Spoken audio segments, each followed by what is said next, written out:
नमस्कार, मैं हुसैन रिजवी। सबसे पहले खबर हाथरस की उस बेटी से जुड़ी हुई जिसे इंसाफ दिलाने के लिए इंडिया टीवी एक मुहिम चला रहा है। जिस हाथरस कांड की चर्चा इस वक्त पूरे देश में है, जिस हाथरस कांड की वजह से पूरे देश में गम और गुस्सा है, हाथरस कांड के सच की एक एक तस्वीर आप तक इंडिया टीवी लगातार पहुंचा रहा है, जिन तस्वीरों को पूरा देश देख रहा है।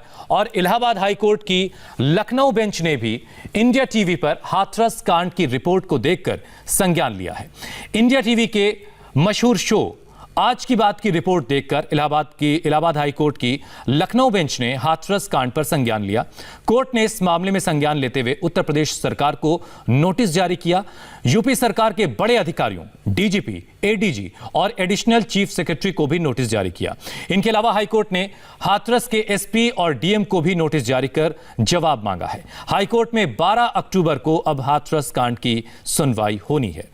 उत्तर प्रदेश के एडीजी प्रशांत कुमार ने हमारी जिन बातों को, हमारी जिन तस्वीरों को पुलिस की बदनामी माना, जिन पर एक्शन लेने की धमकी दी, उसी रिपोर्ट को देखकर हाई कोर्ट के जज ने मामले का संज्ञान लिया है। हाई कोर्ट ने अपने आदेश में इंडिया टीवी के कार्यक्रम आज की बात और इंडिया टीवी के चेयरमैन और एडिटर इन चीफ का जिक्र करते हुए कहा कि इंडिया टीवी पर जो दिखाया गया वो सही है। गांव के शमशान घाट में पुलिस वाले जलती हुई लाश की रखवाली कर रहे थे, लेकिन अंधेरे में जलती हुई चिता की लपटें दूर दूर तक ये बता रही थी कैसे पुलिस ने खुद ही नियम कानून का अंतिम संस्कार कर दिया। इंडिया टीवी की इसी रिपोर्ट को देखने के बाद इलाहाबाद हाईकोर्ट ने स्वतः संज्ञान लिया। यूपी की योगी सरकार को नोटिस भेजा। सूबे के DGP, ADG, additional chief secretary के साथ साथ हाथरस के धमकीबाज डीएम, एसपी सबको तलब किया।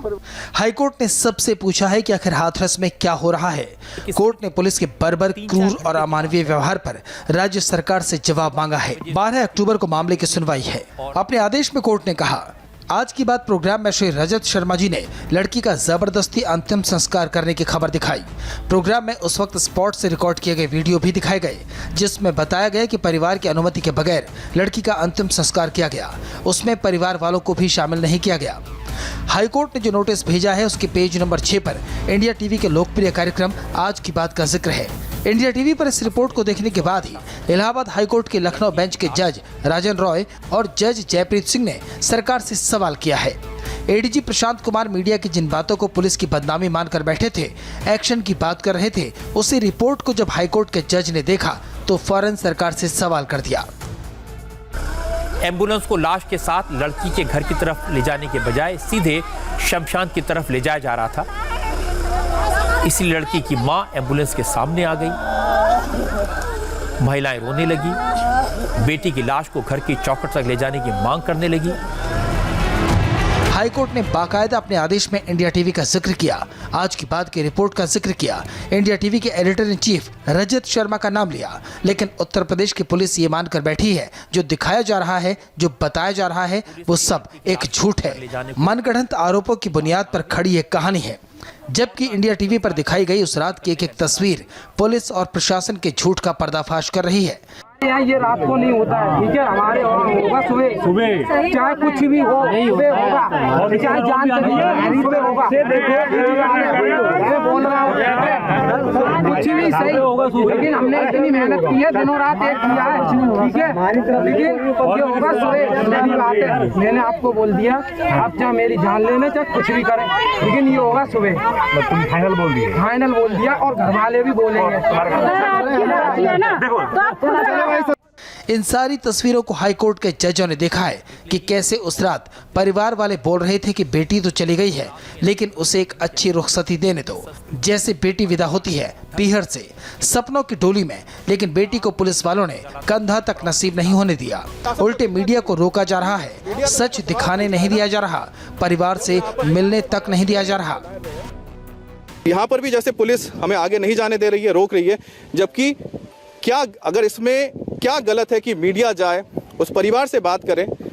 हाँ सर, हम यही जानना चाहते हैं कि आखिरकार क्यों रोका जा रहा है? हमें जानकारी नहीं है। प्रतिबंध लगा है, गांव सील है, कोई भी बाहर का आदमी इसमें नहीं जाएगा।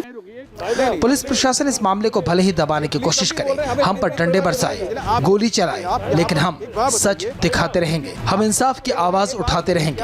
हम इस केस की फाइल पर धूल नहीं जमने देंगे। हम पूछते रहेंगे, बताइए साहब, आधी रात को आपने अंतिम संस्कार क्यों किया? परिवार वालों को आपने शव क्यों नहीं सौंपा? पीड़ित परिवार से मिलने क्यों नहीं जाने दिया जा रहा? पीड़ित परिवार को धमकाया क्यों जा रहा है? नहीं, जांच अगर होगी, लेकिन ये बताइए, मीडिया वाले जाके बात ही तो करेंगे ना परिवार से। अगर परिवार से बात नहीं करेंगे तो रुकिए, आप आगे मत बढ़िए, हम ला रहे हैं, आप यहीं रुकिए। हाँ, हम ला रहे हैं, भाई अधिकारी को ला रहे हैं। देखिए, अधिकारियों का प्रतिबंध है, आप नहीं जा देखिए, कानून आप आइए डीएम से लीजिए। बात सुनो, आप हम पे तो कह रहे हो, आप डीएम साहब से, एसपी साहब से परमिशन ले लो। मुझे एक बात बताइए कि यहाँ पर ऐसा क्या हो गया, आप हमें क्यों रोक रहे हैं? आपने पूछा कि आप यहाँ से क्यों आ रहे हैं? अरे आप ये देखिए, आपने वहाँ पर रास्ता रोक दिया, आप अंदर नहीं आने दे रहे हैं। ठीक है, ठीक है, आपने यहाँ रोकने से मिलो, आप डीएम साहब से मिलो, कप्तान साहब से मिलो, परमिशन ले आओ, आ जाना। इंडिया टीवी हाथरस का जो सच दिखा रहा है वो लाखों करोड़ों लोगों तक पहुंच रहा है। इंडिया टीवी की रिपोर्ट देखकर इस मामले से जुड़े बड़े बड़े अधिकारियों से सवाल पूछे जा रहे हैं। न सिर्फ सवाल पूछे जा रहे हैं, बल्कि हाईकोर्ट के नोटिस का असर यूपी के नौकरशाहों पर भी दिख रहा है।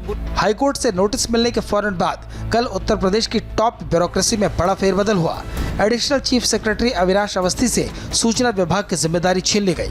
उनकी जगह नवनीत सहगल को इंफॉर्मेशन डिपार्टमेंट का इंचार्ज बनाया गया। नवनीत सहगल के साथ इस विभाग में संजय प्रसाद भी उनके साथ होंगे। यानी अब यूपी के अहम सूचना विभाग की जिम्मेदारी 2 सीनियर अफसरों पर होगी। हाथरस की बहादुर निर्भया लड़ती रही अपनी आखिरी सांस तक, जैसे तूफान से लड़ता है दिया। और अब इंसाफ की लड़ाई शांत नहीं होने वाली। हम पूछते रहेंगे, बोलते रहेंगे, दिखाते रहेंगे, जब तक हाथरस की निर्भया को इंसाफ नहीं मिल जाता, जब तक ये भरोसा नहीं मिलेगा कि कोई और निर्भया ऐसी मौत नहीं मरेगी।